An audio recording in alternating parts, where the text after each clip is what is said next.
The city plunges into darkness. No lights, no alarms, no cameras. For a master crew of thieves, this isn't a crisis. It's the opportunity of a lifetime. Welcome to the story of the Blackout Heist, where the perfect crime goes perfectly wrong. Our crew is a classic ensemble. First, you've got Leo, the brain. He's the architect, the guy who spent years meticulously planning every second of this job. He knows the blueprints of the Sterling Tower vault better than the people who built it. Next up is Maya, the ghost. She's a master of infiltration, a human shadow who can bypass any physical security system you can imagine. Locks, lasers, pressure plates, they're just puzzles to her. Then there's Jocks, the muscle. Big, imposing, and surprisingly quick, Jocks handles the heavy lifting and any unexpected physical confrontations. His job is to make problems disappear, one way or another. And finally, there's Nate, the wheelman, quiet, unassuming, almost invisible. He's the getaway driver, the guy who's supposed to be waiting patiently, engine running, ready for a clean escape. He's considered the rookie, the least experienced member of the team, just there to drive. The target is the Sterling Tower vault, a fortress said to be impenetrable. It holds a collection of privately owned, untraceable bearer bonds worth a staggering $200 million. For Leo, Maya, and Jocks, this isn't just about the money. It's the ultimate challenge, the heist that will make them legends. As the citywide blackout hits, a coordinated cyber attack Leo engineered, the team springs into action. Operation Nightingale is a go. The first phase is flawless. Maya moves through the darkened building like a phantom, disabling the backup generators and manual overrides. Jocks follows, clearing the path, his imposing figure a silent threat in the emergency-lit hallways. Leo guides them from a mobile command van parked a few blocks away, his voice a calm presence in their earpieces, counting down the seconds, calling out every turn. They reach the vault. The tension is thick enough to cut with a knife. This is the moment of truth. Maya gets to work on the multi-layered locking mechanism. It's a symphony of clicks and whirs as she manipulates the tumblers. Leo is her eyes and ears, cross-referencing schematics, guiding her through the sequence. Jocks stands guard, his hand never far from his weapon. Minutes feel like hours, then a final, satisfying clunk. The massive vault door swings open. Inside, it's everything they dreamed of, stacks upon stacks of sealed cases containing the bearer bonds. They work fast, adrenaline pumping through their veins. They load the custom-built duffel bags, the weight of their future settling onto their shoulders. So far, everything is going exactly according to Leo's master plan. The escape route is clear, and Nate is waiting just around the corner. They're home free, or so they think. As they exit the building and race towards the extraction point, chaos erupts. A single, unscheduled security patrol car, one that wasn't on any city roster, screeches around the corner. Gunfire explodes in the narrow alley.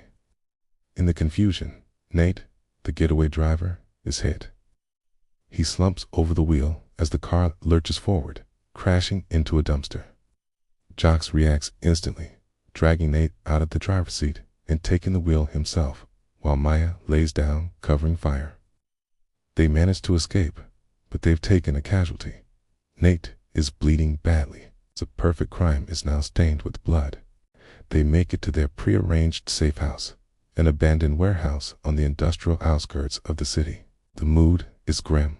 Nate is losing a lot of blood, and their clean getaway is a distant memory. But at least they have the prize. Still multimillionaires. Leo, ever the professional, tries to regain control. Forget the escape, he says. Let's see what we risked our lives for. He unzips the first bag. His face goes pale. He frantically rips open another and then another.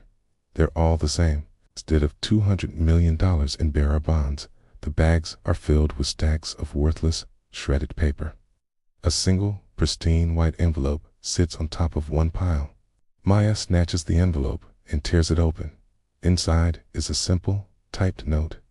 It reads, "Good effort, but you were never playing your own game. You were playing mine." Panic and paranoia explode in the warehouse. They've been played. Someone knew their every move. The plan, the timing, the target was all a setup. But how? Who could have done this? Suspicion immediately falls on each other. Leo accuses Jocks of having a side deal. Sice points the finger at Maya, suggesting her mysterious past finally caught up with her. Maya suspects Leo's ego got the best of him, that he let a detail slip. Their tight-knit crew unravels in a storm of accusations and threats, and then a horrifying realization dawns on them. The security patrol car, it wasn't random, was too precise, too perfectly timed. It was there to create a distraction. It was there to make them believe the plan had simply gone wrong. But the real heist wasn't happening in the vault. The real heist was happening in that alley. Think about it. While all eyes were on the chaos, while Jocks and Maya were fighting for their lives, what was happening? Someone had a window of opportunity. Someone could have made a switch. They look over at Nate, the quiet getaway driver, lying on the floor, seemingly unconscious from his gunshot wound. His breathing is shallow. He was the rookie, the one they barely knew, brought in at the last minute for his driving skills. He was the one who got accidentally shot. Suddenly, Leo's eyes widen. He remembers something. The alley. The crash. When Jocks pulled Nate from the driver's seat, there was another car, a junker, parked in the shadows. It was insignificant at the time, just part of the urban landscape. But now, it's the only thing that makes sense.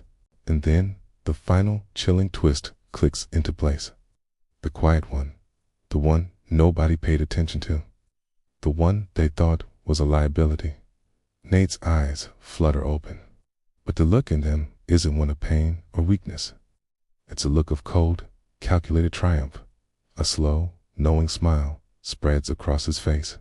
He pushes himself up, the gunshot wound suddenly looking far less severe. It was a flesh wound, maybe even self-inflicted, aided by a blood pack. He wasn't the getaway driver. He was the conductor. Nate was the mastermind all along.